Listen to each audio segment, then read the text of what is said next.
Welcome to video game story time with Lumalilies. This is something that we're trying out. This is something I've wanted to do for a while, and so we're just doing a trial run to see how it goes, see how it feels. But we're Lumalilies, and we're a plural system, which means there's a bunch of us in here. This is a home for a lot of different folks. This body and mind of ours.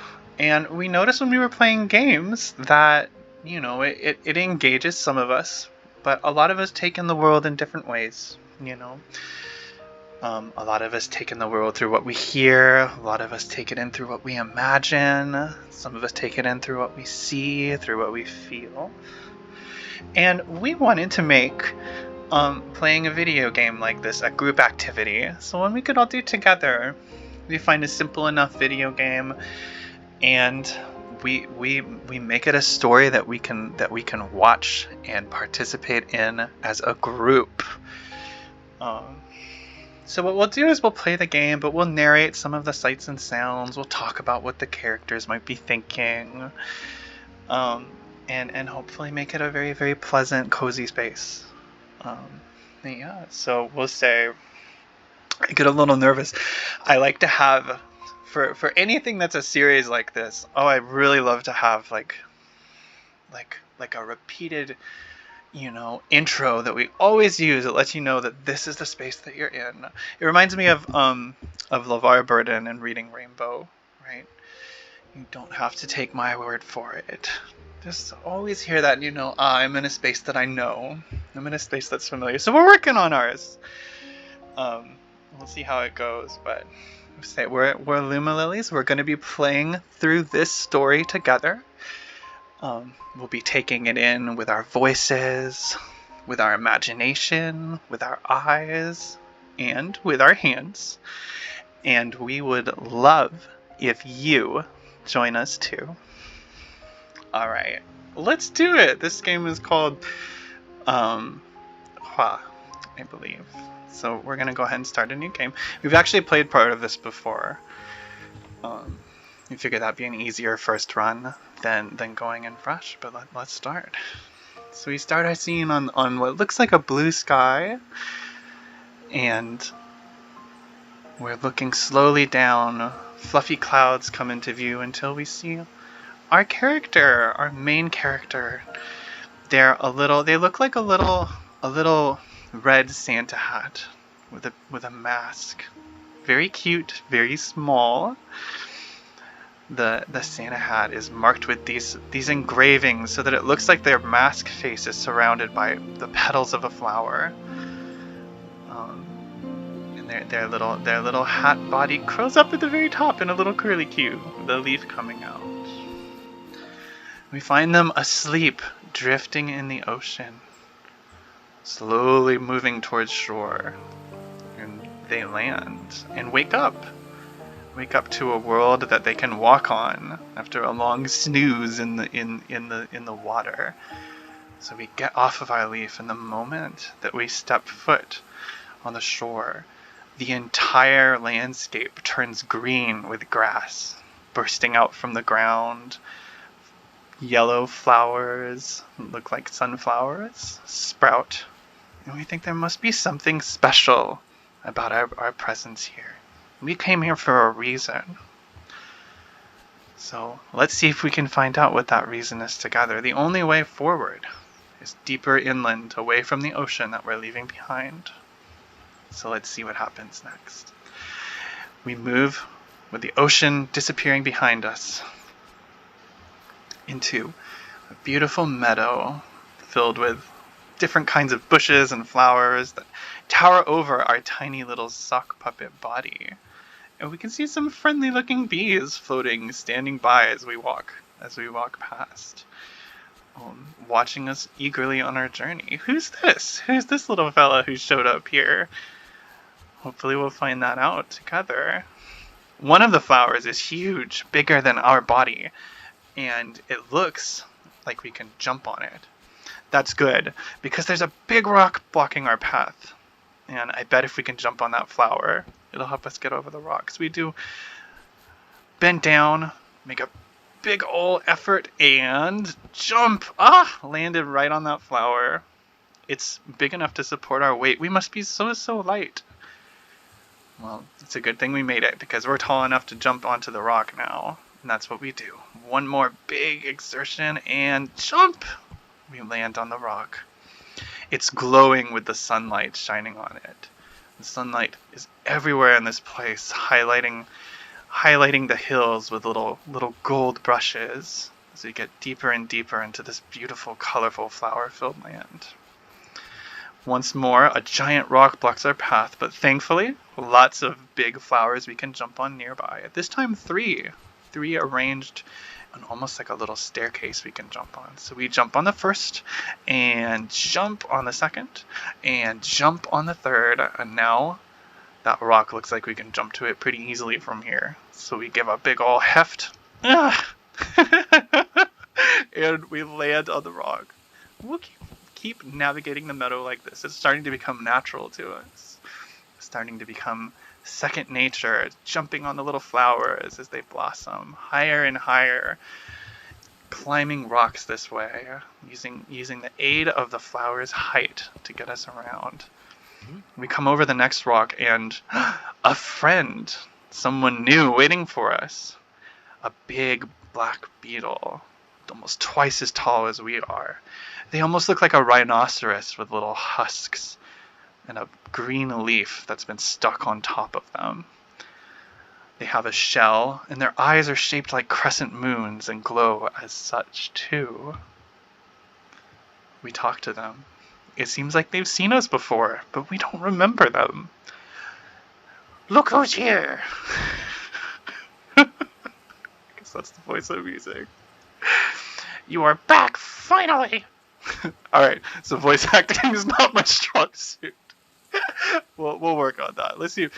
Look who's here. You're back, finally! They know us. They've seen us before. And they're following us around as we run through the meadow. They tail us, obviously eager to see where we're going. As we walk through, 3 giant yellow flowers blossom open like fluffy blankets above us. We've never seen flowers so big. We keep walking, and as we do, more and more flowers blossom above. Our new rhinoceros beetle friend continues to follow us forward until we come to a rock. They can't pass over the rock, so we wave them goodbye. We get stuck under a flower. The flower is blocking our way to the top of the rock. We might have to try to jump on it. Now, the flower's too high to jump on, but our rhinoceros friend has a sturdy shell, and we're light enough to walk on a flower, so surely he won't mind if we use his big shell for a boost. We jump onto his shell, and he seems fine. So we go ahead and jump from the shell to the flower. Oops, we messed it up, but doesn't always work on the first try. Here we go. We made it.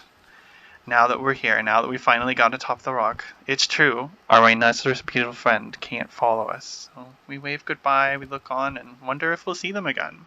But we have to go forward. We have to keep figuring out, why are we here? What happened to us? Why do these people remember who we are? We continue and come upon a big, dense gathering of trees. We're about to go into the forest, leaving the open skies of the meadow behind. It's a little bit ominous, much darker in here than the meadow, but we're ready. You take a deep breath, and we walk forward into the forest. Alright. The forest is much calmer than we thought it might be. A warm amber mist permeates the air. This is a place of rest, a place of serenity. Giant flowers of a different kind with little orange blossoms and big, big leaves sprout from the ground and tower above us. And little dragonflies, just like the bees before, watch with very, very, very piqued interest. They look like they're like, what's this guy doing here? We're not sure either. but we don't have to tell them that. So we'll go ahead and use, just like we did before, use the leaves as stepping stools. Except they're too tall. We can't even reach the first leaf. We're a little troubled. We're not sure what to do now, but we decide maybe if we keep walking forward, we'll find something that can help. Sure enough, another rhinoceros beetle friend. Looks just like the one we left behind. There's more than one of them here. Maybe a whole family of them. Maybe a whole community of them. Just like before, the rhinoceros beetle seems to know who we are. We give a little wave and they follow us as we walk back. We hope that they'll, just like our friend before, let us jump on top of their shell and use it to climb up to the leaves. We say, okay, this is perfect. Right here is where you need to be. Now, if you don't mind, my friend, I'm just gonna jump on your back real quick. They eye us a little bit confused. Why is this little guy standing on my back? Well, so anyway, we climb onto the leaves and hop up them like a staircase, just like we did the flowers before. We're leaf jumpers now. It seems like something we've grown quite accustomed to, a new skill of ours. So we jump onto the leaves one by one until we come upon a massive tree. It's so wide in diameter that it looks like a building, like a skyscraper. Towers above us far into the sky that we can't see because of the blanket of leaves from the forest. The leaves that sprout from us are enough to support our weight. So we jump next to the bark of the tree until we come upon what looks like a machine. A machine covered in moss. It has gears and wheels and rusty cylinders with hatches. The forest has slowly grown over it and made it its own. We're not sure what it means, but we'll leave it behind. It seems to fill the serenity-filled atmosphere with a sense of something we haven't seen before. Maybe we'll find out why that machine is there. But for now, only the direction forward beckons to us, so we continue to walk forward. We run into what looks like, I'm actually not sure what to call this, a little elevated piece of ground. It's like a plateau. Plateau's good. It's too high for us, so we check the other way. And here we find a hole burrowed into the ground, like a gopher hole almost. It's big enough that we can walk through it. It's going to take us into a deeper, darker place. But it's the only way we can go. So we continue onward. As we go into the hole, we can see the roots of the trees growing above us. We're deep in the network of ground under the forest. And it starts to get darker and darker. Another one of our rhinoceros beetle friends is waiting here. And as we've grown accustomed to, we give them a little wave. We ask them, mind if you do me a favor? And then we jump on their back. And they're cool with it. So then we keep jumping off their back. And actually, when we get up here, we figure out that we didn't even need to. What we want to do is ask our rhinoceros beetle to follow us out of the cave. Come here, buddy. And so we lead our rhinoceros friend, who's eager to follow us, even though we jumped on their back. We lead them back to the plateau with the help of their bulbous back. I bet we'll be able to get enough jump height to make it to the top. So we do. We jump on their back. And then from the rhinoceros beetle's back, we jump onto the plateau. We come across another massive tree. This one seems so big that its roots have stretched out of the ground. One of those trees that seems like multiple trees have spiraled together into one. In between the different columns of bark, we can walk through like a cave. They're covered in moss, green and brown. And then we walk past a giant fern as well. Little leaves fanning out in triangles. Now we come upon a log. The log's too tall for us to jump in, but it is hollow. And who doesn't want to see what's inside of a log? If you've ever been to the forest, maybe it's not always safe, but I don't know about you, I've always wanted to climb inside that log and feel like I'm inside a place that's secret and new, unexplored. So we scratched that itch today. We're going in the log. We go in the log, and sleeping inside, because it is a beautiful place to snooze, is another rhinoceros beetle friend. They glow immediately as we walk next to them, and they just start talking to us. They have been waiting for us to show up. We wake them from their slumber, and they just go right into it. The rhinoceros beetle says, "You wanted to know what happened. You should see the chief." Ominous. Not even a greeting. But we should see the chief. The chief might know something about how we came here and why we don't remember anything. The rhinoceros beetle says, "He's up ahead, but it's not easy getting to him." Not the most pleasant demeanor I've ever run into. This rhinoceros beetle means business, but that's alright. They're giving us advice. That's very helpful and we appreciate it. "Try growing up that branch and see the larvas. Maybe they can help you." I see how it is. This little guy wants to go back to bed. I feel that. But as long as there's someone else to help, you can go to bed. That's alright. We are going to borrow their services for just a moment. We're going to lead them out of the log so we can jump on their back. Excuse me there, friendo. Let me just use a little bit of that bulb to get up on top of this log. So we jump on their back and walk forward until mushrooms sprout. Mushrooms are always prettier.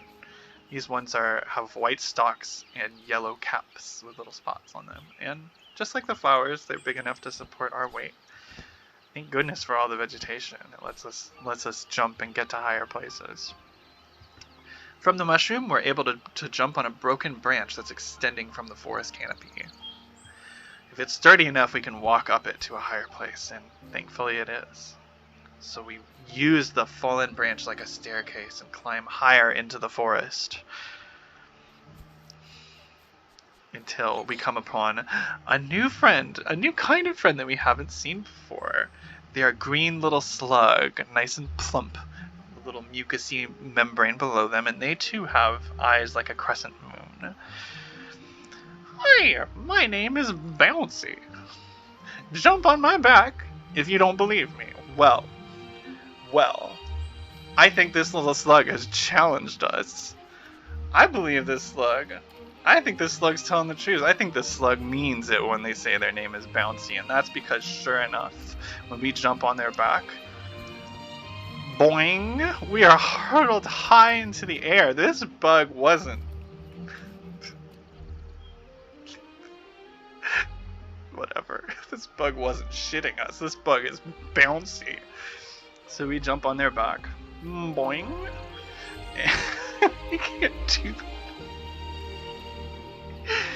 And land on one of the branches.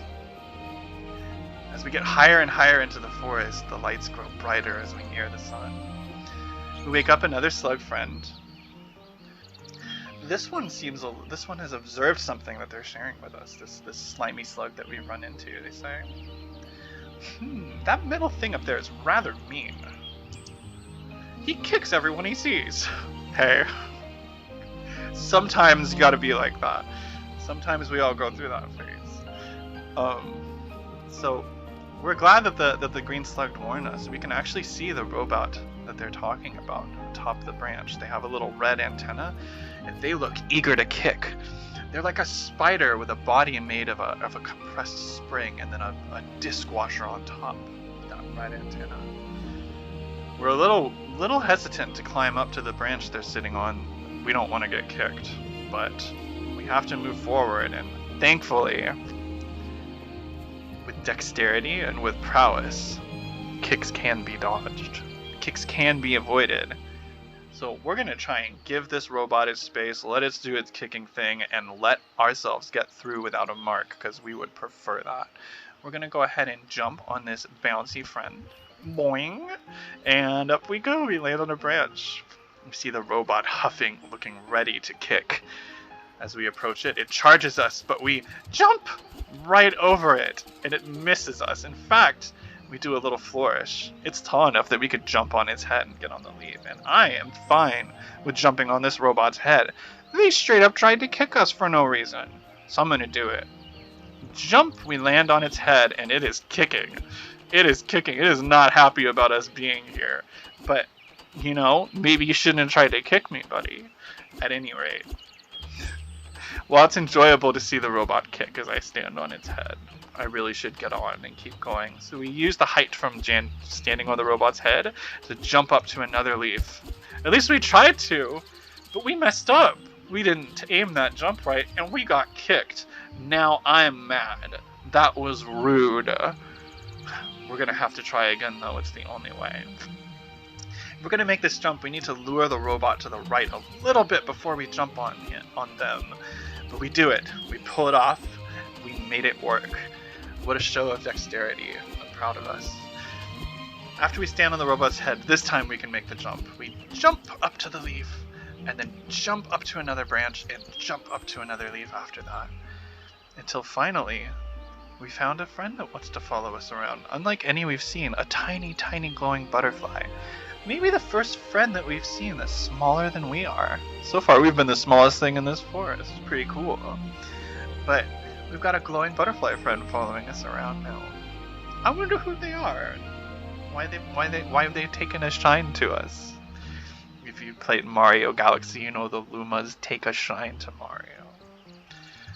And we know a thing about Lumas or two. Alright, so we continue walking on the branch with our newfound little butterfly friend following us. They glow white, and they're about the size of our face. And they just seem ecstatic to be following us around, flittering and fluttering about. We go into a hole in one of the trees. Trees are so massive that going inside them feels like going inside dark caves. And now we're inside one of the trees. Alright, I'm gonna probably take a little break here, but this has actually been really fun.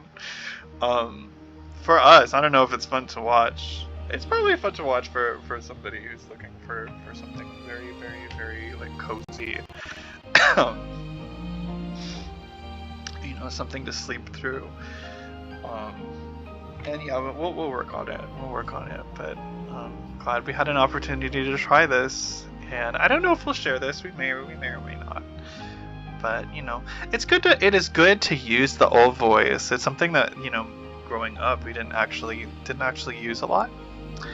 And, you know, now that we've found a little more of our range, now that we've found a little bit more excitement to share and be out here, you know, we wanted to talk a little more and hear what it sounds like. Hopefully, if we do share this, hopefully you've enjoyed watching this. If you've made it this far, if we don't share this, you know, we had a pretty good time. And now we have a little record of what it's like when we read games to each other. We do actually do this sometimes just because it is a group activity. It's calming. It engages the imagination. It lets us perform. And we get to play a video game. Who doesn't like a video game? It's like a little world you can run around in. It tells its own stories practically. Good stuff. Good stuff. All right, I'm gonna go ahead and wrap it up. But in case we do share this, this has been video game story time with Lumalilies, and we're so glad you came. As you go off into the world wherever you try to go next. We hope that you're supported. We hope that you are able to give yourself rest and room to grow like a flower. And we hope we'll run into you again. All right, take care.